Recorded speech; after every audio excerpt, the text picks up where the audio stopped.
Okay, welcome to the Knoxville Writers Guild, which has been helping writers improve and market their writing skills for almost 30 years. We're really glad to have you tonight.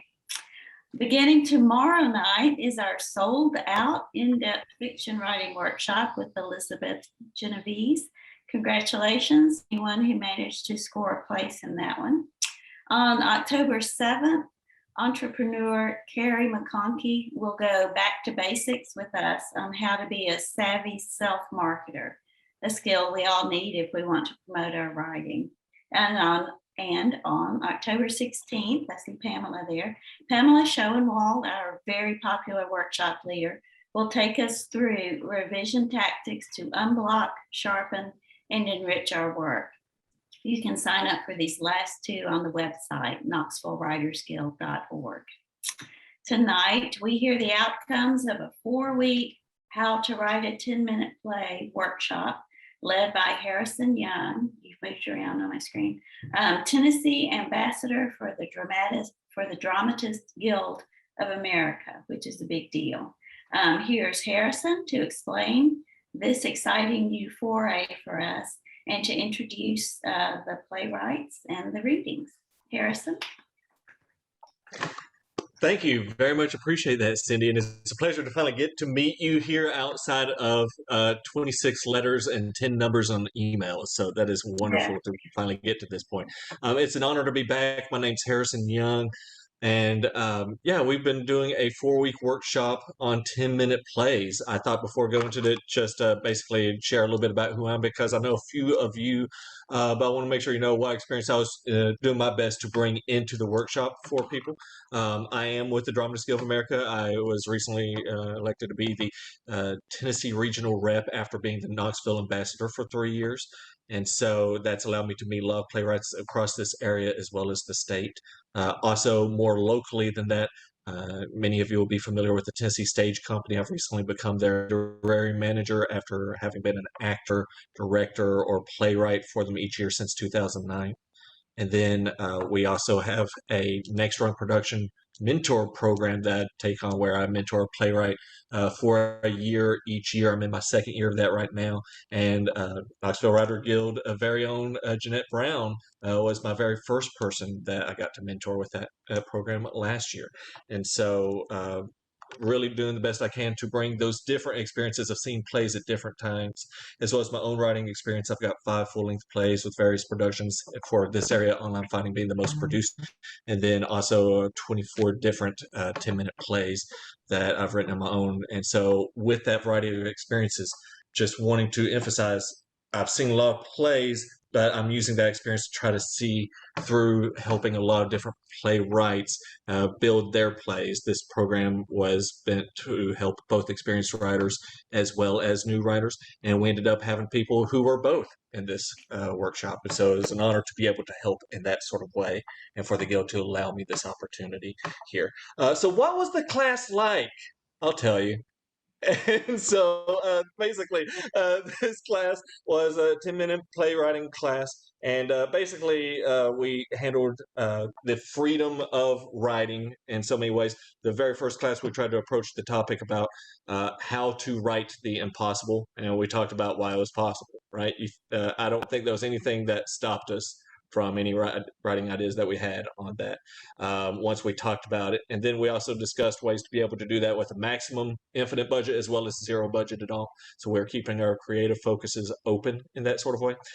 We also were then talking about, okay, we have the imaginations going strong for us. Also, what does it mean to have self-imposed limits? Theater has its own limits of life and reality, sure, technically, but also trying to figure out what our goals were and keep ourselves from going into crazy town with our writing, so to speak. And then we also talked about the value of words, and both how they mean everything and also how they don't mean anything at all when it comes to the relationships between people. Sometimes people say things that aren't always exactly what the words themselves mean. So we try to touch on that topic.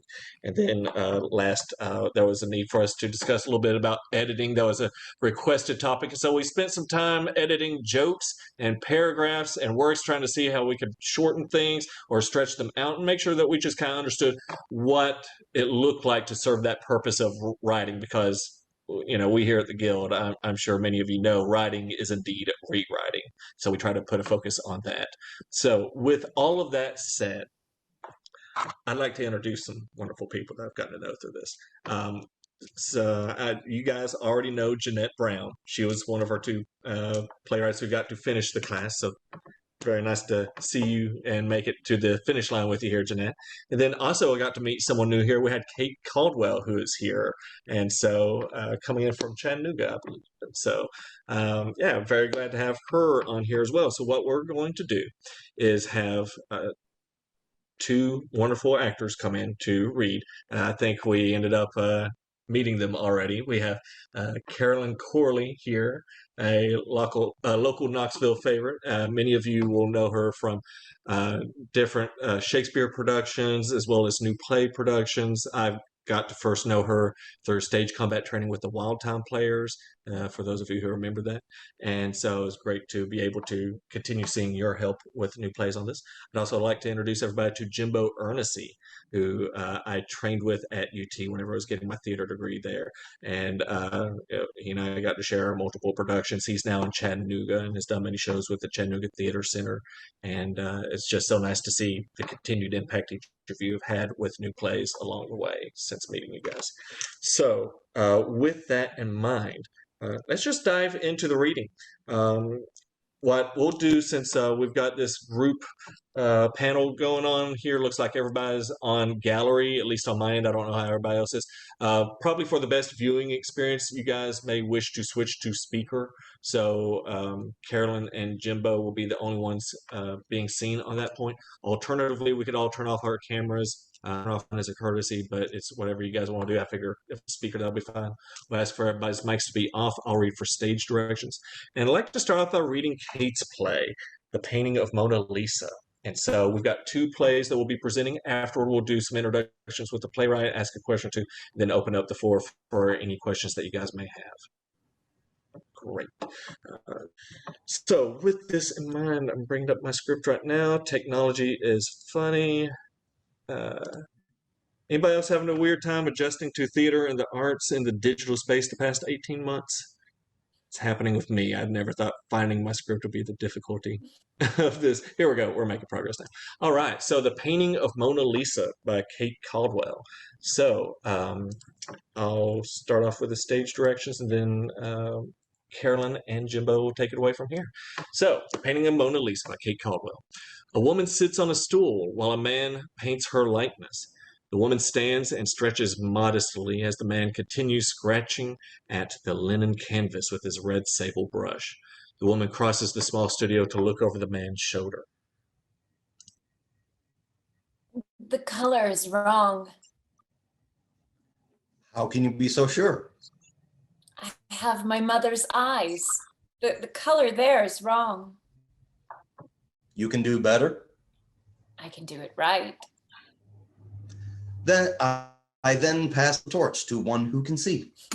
Leonardo hands his red sable brush to Lisa. There's an exchange of stools. Leonardo rests easily where his subject typically perches. The pair are comfortable in evening's waning light. A naturalness of inquiry, exploration, and collaboration pervades the scene. There. A whisper of the color of the Arno on a cloudy morning. My mother was gentle, but sometimes stormy, as you know. And these are her eyes. You see? I can see little with such tired eyes and in this light. Why don't you continue, and I'll rest here a while. Little the cheer in my face, how seldom now I smile, since I've had all this while no husband in this place. Though little of my sad case I show, my pain and trial, that naught can reconcile, yet grief, joy efface, little the cheer in my face. What do you speak of, child? Does your husband yet live? Or who else affords you these sessions, but the one you've richly wed? But don't you know Pizan? Leonardo, you must come away from your studio more often. She's been dead since 1430. Her own husband died, not mine. But for his death, she wouldn't have been a writer by trade. I see. But for your husband's life and money, you wouldn't be a painter. I may be a painter in your eyes, and this would be a great compliment, but I am not to be a painter in the sight of this world. To this world, I am to remain merely a face, a body, a woman. Child, do you wish for the impossible? To be in this world as a man when you are a woman? I stopped being a child when I married that man. I was 15 years old, Leonardo. What occupied your time at 15? At 15? I began my studies with Verrocchio. I also began my studies at that tender age, but I did not choose the subject. And how does it feel now, brush in hand? To be the one who looks is the supreme feeling. All women know what it is like to be looked at and to be invisible. It's easy to think we know what we see. Yet my experience says that only so much of our world can be measured by sight, and that the act of looking is nothing innocent. We see the world according to our own desires and ideals. It seems an obsession with sight would limit the full capacity of our perception. Would you agree? I agree that one must learn to see correctly as possible. With this brush, I don't seek to capture life as though it could be frozen into a moment of complete understanding. The world is change. Whether the transformation is dramatic, like war, or subtle, like an aging body, I seek to imagine how the flow of life is moving forward.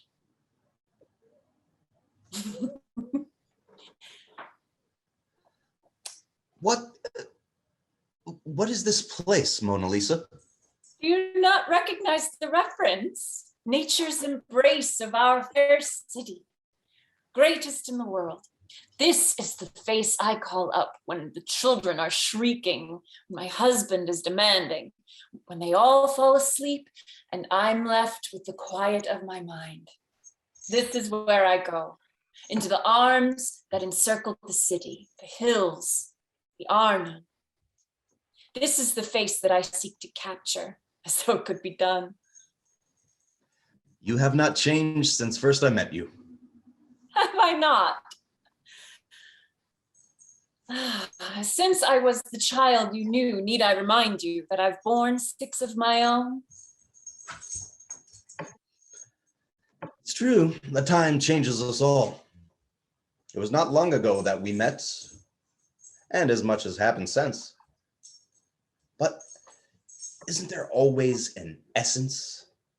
It's an unfair question. If there were fairness in inquiry, it would have to spend so much time in my studio, figuring how the world works. If only the inner workings of mystery would simply reveal itself to me.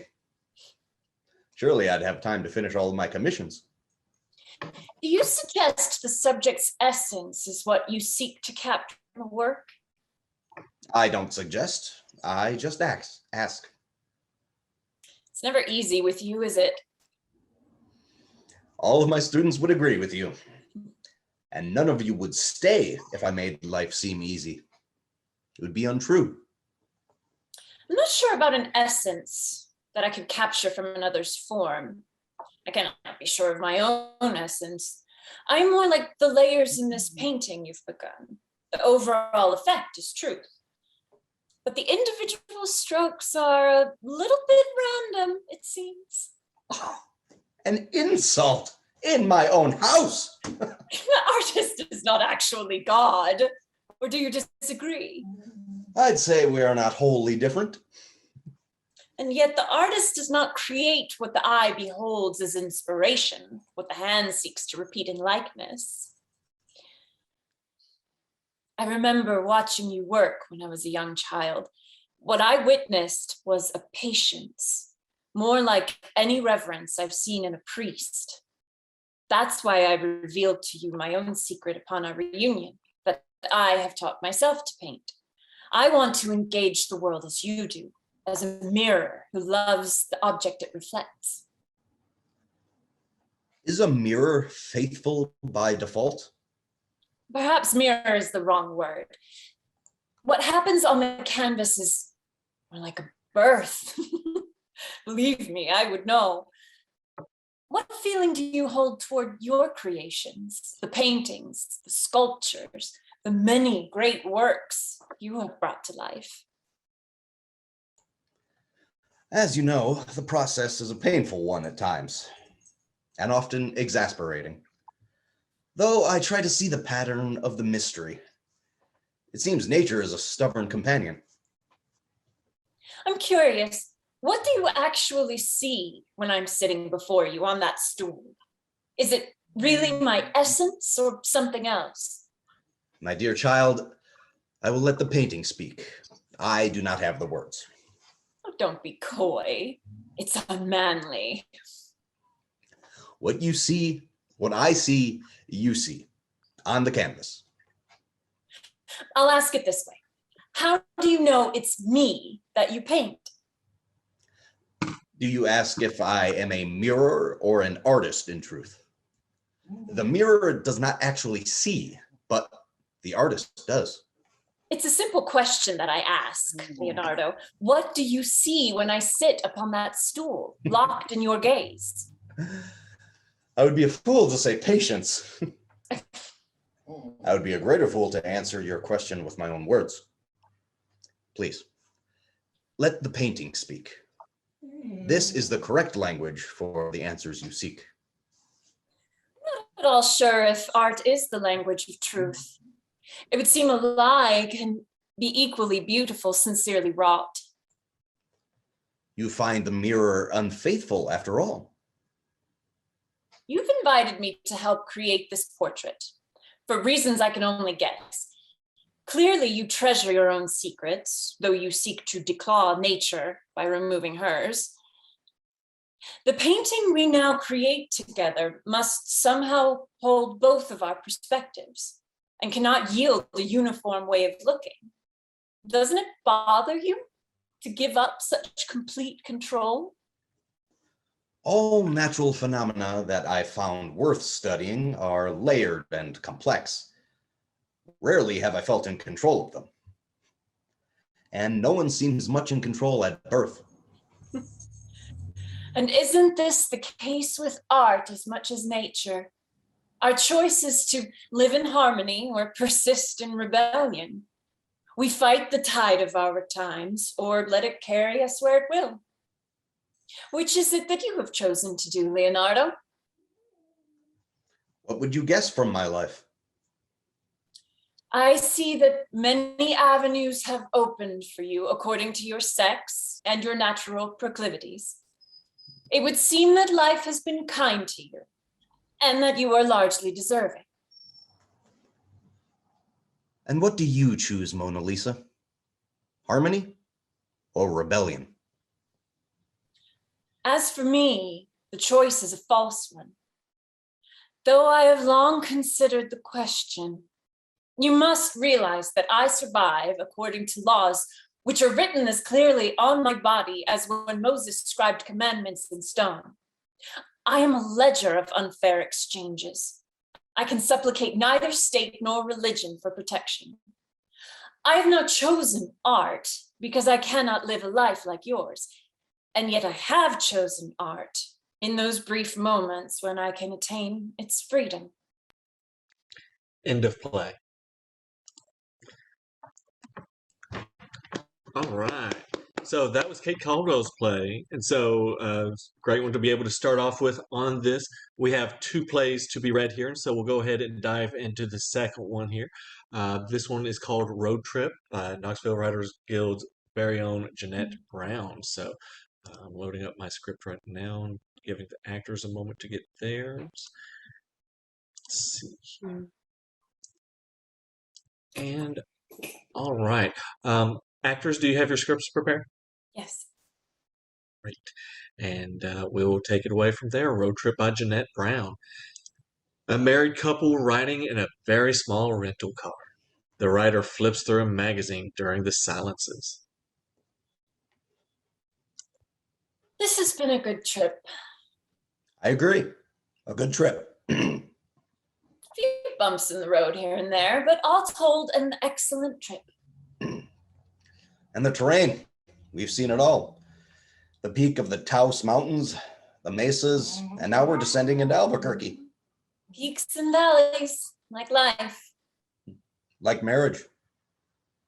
What was your favorite part? Of our marriage? No, silly. The trip.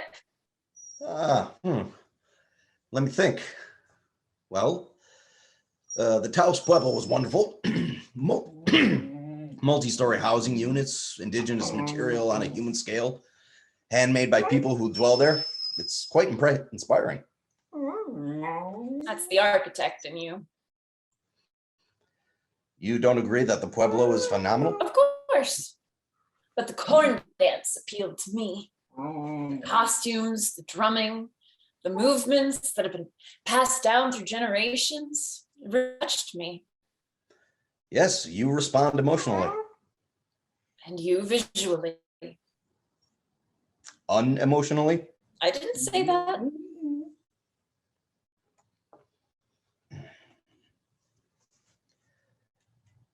My second favorite was the gorge. Seeing that small trickle of the Rio Grande so far below us. Oh, you know, heights make my stomach flip. I couldn't look that far down for more than a minute. But my impression was that of a humongous ditch. Giving nature a failing grade? That's not very kind. I love this dry air. Really, it sucks moisture right out of my skin.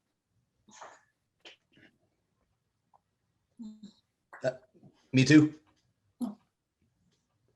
Whoa! These crosswinds are fierce. Almost pulled us into that semi. Be careful. We can't afford to wreck. It's this sardine can we're riding in. If we were in a decent sized car. The car is fine. It's these crosswinds and all the traffic. $10 a day more would buy a lot more elbow room. How did this happen anyway? Let me guess. Marcia made the reservations. I'm sure Marcia had our finances in mind. Why would your secretary care what we spend on our vacation? It's an economy car because it costs less.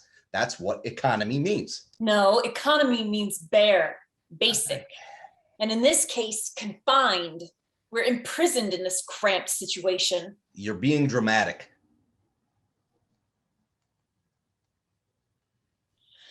I'll miss the aspens, the way they whisper to each other, and the leaves turning back and forth, changing colors like Christmas decorations. That's the child in you. I'm childish. I didn't say that. Yes, you did. And I don't mind. In fact, you used to adore that about me.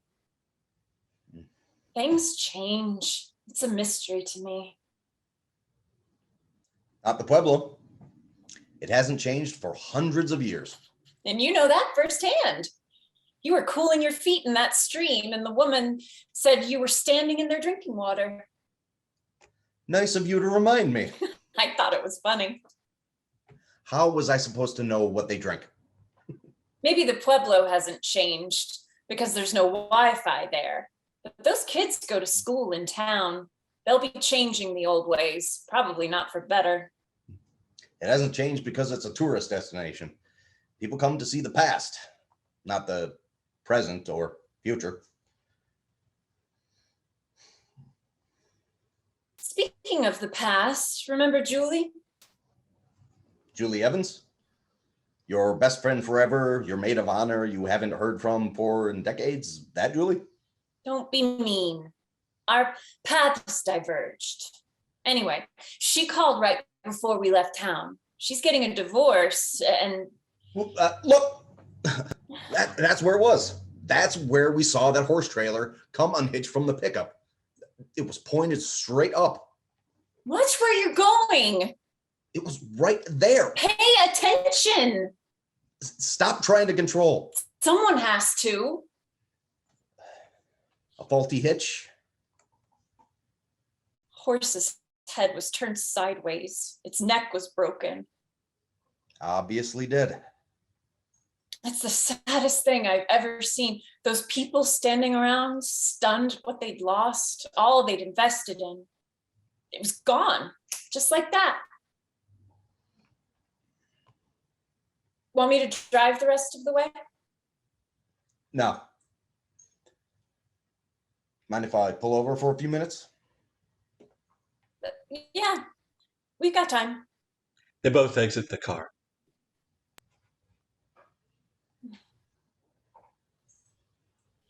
Look at those mountains. Just like in all the paintings we saw, where the light makes them fade into the background until they're just a lilac mist. I'd never noticed before. All those paintings looked alike after a while. Sometimes we look without seeing. Yes. And sometimes our eyes cross from seeing too much. It's possible to see too much. Yes. So sightseeing makes you blind. You're still the Joker. After all these years. All of them. Sounds like we've been married for centuries. See that rock formation over there? The Camel's Head, it's called. That took centuries to form. That's what centuries look like. Why do you think it's a camel? It's a famous landmark. I don't see a camel. It used to look like a camel, but time and the wind have eroded it on one end of it. It used to have a nose. Time and roads, that's a fact. I'm sad to see this end. We have good memories, right? And photos. We've got thousands of photos. And souvenirs, the little kivas, the Indian blanket. The fake Georgia O'Keeffe painting. Why did we even buy that? The lesson is never shop for art after a 2 margarita lunch. Maybe the gallery has a deal with the restaurant. You mean for people like us with tourists written on our backs? Mine says just passing through. On vacation. Vacation means to vacate. I guess we vacated our old lives, right? How easily that can happen. And the going back, it's like that saying, you can never step in the same river twice. Old Indian saying? No idea. But whoever said it is right. Every experience changes us. Well, let's get going. They get into the car and settle, seatbelts, etc. Begin the trip again. As I remember, the airport is easy to find. The trip in is different from the trip out. I hope we don't get lost. I hate Albuquerque. You know that from just the 30 minutes it took to find a rental car and drive out of town? I was here before for a conference. The city has no center, no heart. I don't remember that. It was years ago before I changed companies. When you still worked with Charles? Yes. Was he on the trip also? You're a sweet boy. Still jealous after all these years. I'm not jealous, just asking. Just making conversation till we get there. We can talk about something else. Like Marcia. Like why she would reserve an economy car for a road trip. You're implying she tried to sabotage our vacation? Of course she wouldn't. Not after I gave her that spa weekend when her boyfriend broke up with her. She said it was fantastic.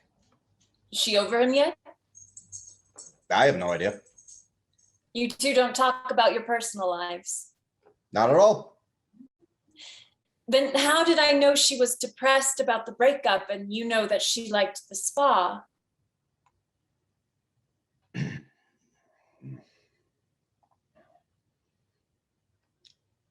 Watch for signs to the airport. I'm watching for signs. Whoa! Roadrunner. Aren't many left these days.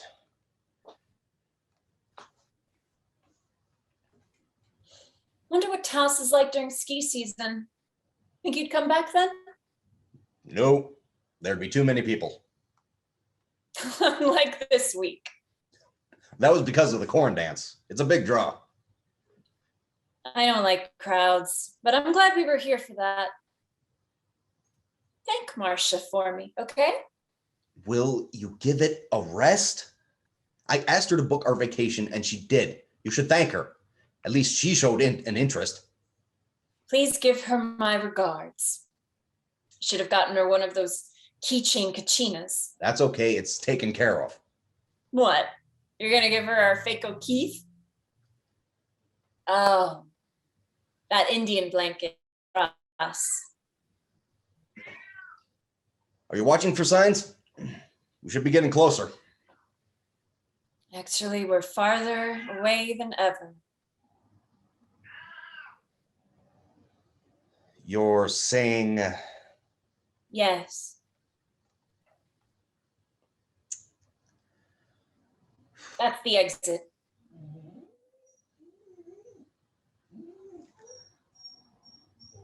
I'm sorry. Me too. At least you'll have the topic for your next blog. It is. The road trip to save our marriage didn't. I don't think that's funny. Me neither. Do you think we tried hard enough? We'll never know. Yes. We will. The end. All right. So those are two plays. Can we give a quick round of applause to the playwrights and the actors? Very much appreciate the work you had going on. Also, this is a little bit random. I keep getting notices about people coming into the waiting room as if I have that authority. Should I let Corinne Kinsey in here? Or is that like somebody causing trouble? The guild needs to let me know. I'm going to hit admit. Cool. All right, I'm hitting admit. All right. So on that, I don't know why I have that authority, but we're going with it. So on this, very happy to be able to present these plays with you guys. I'd like to take a moment to bring the playwrights up real quick, Kate Caldwell and Jeanette Brown.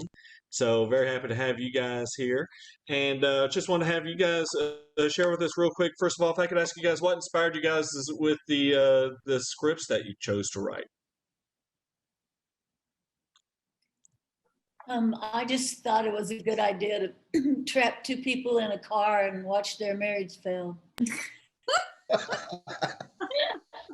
Dark, I love it. It's a great idea for everybody except the two people in the car. But They're just actors. So it's fine. There's actors here. Don't say that. It's like, no, it's all good. All right, Kate, what about you? What inspired your play? I think the prompt was, what are you really enthusiastic about or excited about? And I was joking with my friends. I was like, oh my God, I'm gonna write 100 plays by the end of the month because I'm excited about so many things. So I just, like one of the first workshop, we focused on how dialogue is the form of communication that carries the play. So I was like, okay, so what dialogue would I really want to overhear? So it's going to make a huge list, but my first thing that came to mind was a conversation between Leonardo da Vinci and Lisa Gherardini. So I was like, well, that's the one. Yeah. it's nice to see where that lands. Sometimes you never know where it's going to. And then you started to touch on my next question as well about what your experience was with the class. If there was anything that you found of particular value that you wanted to share with the fellow Knoxville Writers Guild members here, or anything that you just had fun with, if anybody wanted to share something with that, I want to offer that space to you.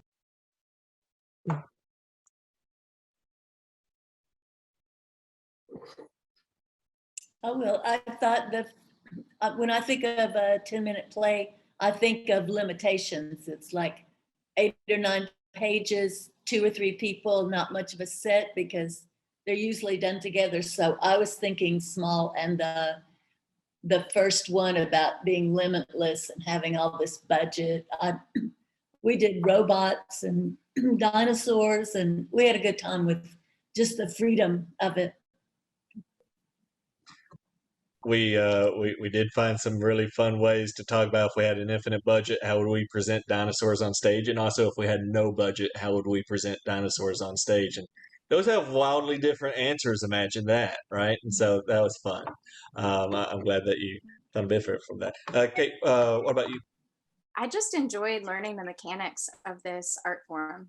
So this is the first like critiqued writing that I've ever done. I've done maybe 1 or 2 Knoxville Writers Guild workshops when I lived in Knoxville, but it was mainly I could just passively like absorb information, and this was not that kind of experience. So I just enjoyed that it was like, you know, being shepherded through the whole process and being able to hear a work come alive at the end of it. It's really special because so many writing forms, like you just read it, it's in your head, but this is embodied, hearing people read words and bring them to life in their own flavor. So I hope you all will do it again and that people will participate because it's been really fun. Thank you for that, and I really enjoy getting to teach this class with you guys, especially since we had a pretty intimate class here. We had 2 people that ended up completing their scripts by the end of it, so that got to have a lot of one-on-one time, which is where a lot of my training as a teacher, mentor comes from in this sort of way. So I felt pretty comfortable with that. But yeah, I was really excited to see what came from that. I wanted to open the space here. We have about 15 minutes left. I understood this was an hour-long thing, and I just wanted to make sure I was offering space for any guild members here. If you had questions about the process or things that interested you, or just general comments, we're here for you on it, and I just want to offer that space to the guild. Hi, my name's Tasha, and I do have both a comment and a question. But the comment was that I was really impressed about how much landscape was covered in 10 minutes and how deep some of the conversations were going. I never imagined that much could be done in 10 minutes. So it really it was impressive. And it really was helpful also that you have very good actors. I see the benefit of that. Thank you. Thank you. Yeah. And you know, and living with the real life noises as well. Now, the question I have is about story arc, because how is it a bit like when you're doing something and you need to edit it down? Is it like pruning to get the story arc as tight as possible, or did you say don't worry about story arc, just let it flow? I'm curious because in both there was definitely a sense of the intensity of the conversation, and for me in the first one it was, you know, well, is it my essence that you're looking at, or is it me, you know, and what do you see? And this kind of pointed, you know, tell me what you see, like a mirror, and his kind of moving around that. And in the other one, it's dancing around the question of the relationship with the lady in the office who made the reservation. So those were the 2 kind of big, okay, yeah. And how did you work that with your authors? Or maybe the authors would like to say how they trimmed it to get it to that crescendo. Since there's a little variation in here, I would like to give the space for the authors or the playwrights to answer that first before I say anything. Would either of you like to step in first? I'll go first this time. Jeanette always goes first. So like a whole month. Okay. So one of the big things that I learned through the workshop is, and especially in this format, is just it helped me just clarify what I'm driving at. And it's exactly as you were saying, Tasha, you know, so for me, it was like, I wanted to play with like this act of looking and how we produce knowledge, and obviously how looking informs, like what informs perception, and the power dynamics involved there. And yes, certainly about essence, or like, what are you seeing? So learning how to like even edit every line. So we edited all month, and as we wrote, for me, the process was clarifying the idea and like, okay, is this line serving that idea? And it was such a rewarding process, like to hear you identify after all of that work. I'm like, does this make sense? Like our last reading, I was like, I'm just gonna throw it out. None of it does anything I wanted to. So yeah, but that it was an intense process trying to figure out how can as many of these words serve this idea as possible and still be like a believable exchange of humans. Mine is the opposite experience. I write short and then have to add and fill and maneuver and try and make an arc. And so because of this interesting division that we had, not that either has to be right or wrong in this process, I want to make sure they had their space first. As a teacher, so much of my process is trying to share with them what my experiences has helped me to find, but also recognizing that I cannot tell other writers to be me, and other writers cannot be me, nor could I be them in that sort of way. Try to help them find their vision. So one of the things that was interesting about this was that Jeanette, had found a script idea that she was able to put very concisely into a 10-minute story, whereas Kate had found herself in an experience where she ended up writing beyond what we ended up seeing tonight. And so we're then trying to discuss some about, well, how do we most concisely get 10 minutes into this? One of the experiences I was trying to share with them was that my very first play, Online Fighting, was first a 10-minute play before expanding into an act 2 play. And so trying to figure out ways that can help other playwrights or not. Nobody has to walk the same journey that I have. I want to make sure they know about this and go from there. And so Kate will continue writing on hers in a really interesting way. About, you were talking about the expansiveness of the traveling going on. I hope you don't mind traveling time, because she has really found some ways to be interesting to tie across centuries of years to still be able to add on to the idea from that. So a lot of it was just simply supporting where they're at and trying to find the ways to help them be the playwrights they are and haven't fully discovered yet, or have discovered, and it's just wanting to make sure they're doing everything they can to be precise with their goals. Thank you. Yes. Thank you. Very glad for the good question. Who else?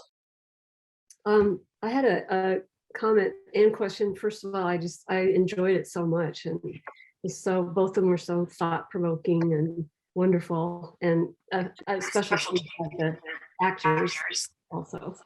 I was curious about, I know that both of these were two people having a conversation back and forth, and I just wondered if you could do it with more people, and is there a certain amount of people where it just falls apart, a certain amount of characters? It's a good question. I would share that going back to the first class that I was teaching, that anything is possible. That said, sometimes limitations that we self-impose include, what does it take to get this produced? Right? And so different theater companies in town and outside of town will have different needs, right? I would share that if you're having a 10-minute play with 50 people in it, that is going to be hard to get people to commit as a theater company to say, okay, we got to get 50 people for these 10 minutes now, right? And to still pick that play and still assume that, it's great and worthy of production, but just trying to recognize that. I would share that many theater festivals that I have worked with in this sort of way, they tend to have casting needs for 10-minute plays being in that like 2 to 8 size, and 8 might be a little high, maybe more like 2 to 6 for 10-minute plays is common. You can go over. Again, I've referenced Online Fighting earlier. That was an 8-person script, right? But you want to make sure if you start having that many needs for separate people on stage, not just roles, right? You're not just having somebody play role A, B, and C, but having actor A, actor B, actor C on there, right? That you're writing with intention and that there is a purpose for each one of them that you could not serve the same need without. Otherwise, that can start bringing in some of the difficulties that theaters have regarding casting and the abilities to produce them. Does that answer your question? Yeah, thank you. Thank you. Mhm. Who else? We have 8 minutes. I am yours until, and then Kat will. I would just, I think one of the things I noticed about the way it was done, I mean, nobody gets to go to another room and slam a door. You don't get to bring down another set of scenery. You don't get to do those things that might change the emphasis or show you what to concentrate on as someone who's watching the play. But that the actors did a wonderful job of, having a bump in the car or a road runner or the way Carolyn doing the paint strokes and going to the screen and those simple things it was amazing to me how engaging that was and for the format that you had. So thank you for that. Thank you. That's been a really interesting challenge with the arts field and theater regarding how theater continues in this pandemic that we've got going on. I don't know if you've heard, but we're 18 months into one, and some of us still like to do this thing called acting, right? So how do we do it, right? And some theaters have just stopped. Some theaters are still trying to go forward. Some theaters are going online. I mentioned the Tennessee Stage Company earlier. They've done a little bit of both, where they've tried some in-person theater for like Shakespeare. But for my work, where I was the literary manager for their new play festival, we did our first ever all online new play festival. So we did 5 shows that were all new scripts on that. And we considered them like a table reading, stage reading hybrid, right? We weren't necessarily calling them full world premieres, but for all of them, I think it was, except one. I think it was the first time they had any sort of like public appearance in that sort of way. And sometimes there's pantomiming going on. Sometimes there are objects that can come help fill that out. Sometimes sound effects can come help. It kind of depends on the level of commitment going on. Time-wise, equipment-wise, and everything. I would share that having worked with Carolyn and Jimbo many times over many new plays in the past, one of the reasons why I wanted to bring them and introduce you to them tonight is that I've known them to be quick on their toes for being able to bring these little moments to life, and that's what they're trained in. That's what they're good at, among other things, of course. But very happy to have them to we rehearsed for an hour before we came here. I don't know if y'all could tell, but like it was just a matter of being very quick here. And the point is, so glad to see you guys bring to life so quickly on this work. It was very nice to see, not just with that limited time I had to direct you, but also I know you put in your own work before the rehearsal, and I thought it showed. So for that. Yeah, very good. Well, so good writing helps a lot. Yeah, with the acting there. Sometimes it's you can just say the words. That's all you got to do. Yep. Absolutely. Just want to echo that. The banter in both of them was really well constructed. Thank you. Broadway opened tonight, so. And you didn't invite me. No, I'm glad they are. It's nice to see some things opening. I personally still worry pretty deeply about different things like that. I just hope everybody's handling it as professionally and responsibly as possible in that sort of situation. But I know a phrase that I've heard over the past 18 months is the show must go on. We're all trying to figure out what that means in the face of a pandemic. Traditionally, it's like, oh, I had a stomach bug. Well, the show must go on. But yeah, now it's like, yeah, well, now like grandma, and masks and everything else is like, that's a different context that we as an industry are having to face. And, they are going to open eventually. I'm glad that they are getting to that point. And I just hope it continues to be responsible and it doesn't end up flying in anybody's face about being too soon or anything like that. Fingers crossed. I have a comment. Yes, sir. I immediately wanted to hear each play again. It's something about how well I can take in information, but I thought they were great, and I felt like I didn't get everything that was there, because I only heard it once. So anyway, that just shows level of interest, and that both of them I thought were really good and had a lot to them, and I wasn't sure I was catching everything I should. And would love to see them again. So, and to me, somehow listening's easier than watching, which doesn't make much sense, but I'll remember that going forward. It was just fascinating.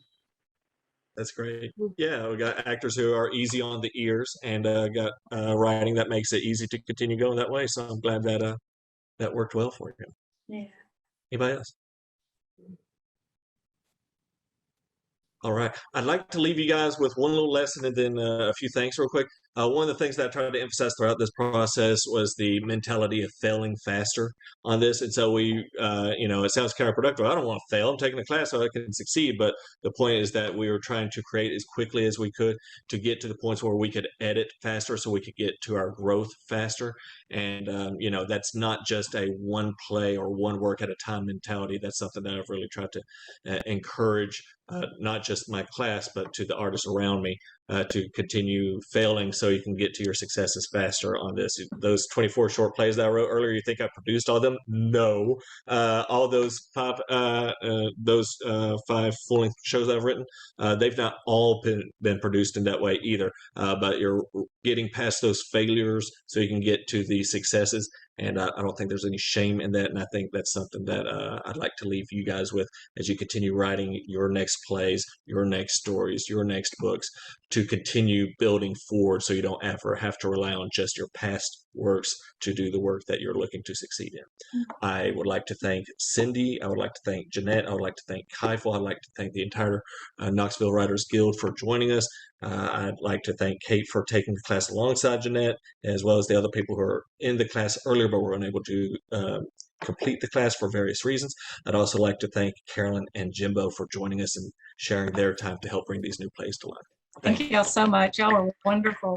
The Thank plays you. were great. Yeah. Rich. Congratulations to everybody.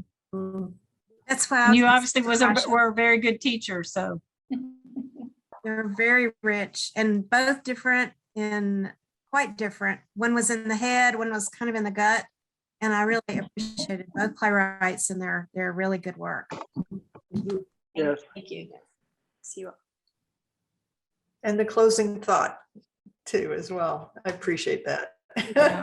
yeah. A lot of critiques to climb through. Oh yeah, I'll send you the video if I can find it real quick about basically what taught me that. I think as artists, we a lot of times are pulling from different fields of art to be able to find what makes us, like, I'm in theater, but I didn't just learn theater from theater. Like, I come from watching movies. I come from watching comedy stand up. I come from playing video games, things like that.